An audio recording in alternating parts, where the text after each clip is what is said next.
We'll guide you through how to save a PDF from Google Docs. If you find this helpful, consider subscribing and liking the video. First, open your web browser and go to docs.google.com. Sign in to your Google account if you haven't already. Now, open the specific Google Doc file that you want to save as a PDF. Once your document is open, look towards the top left corner of your screen and click on the File menu. A drop-down menu will appear with several options. Hover over Download and then click on PDF Document, PDF, from the list that appears.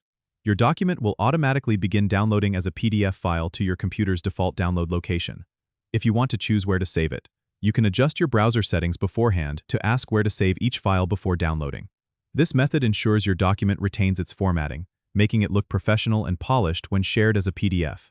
It's a great way to ensure compatibility across devices and platforms since PDFs are widely supported. If you're working on a collaborative document, make sure any final edits are done before downloading to avoid having to repeat the process. And that's it, you're all set. Don't forget to subscribe and comment if this helped you out.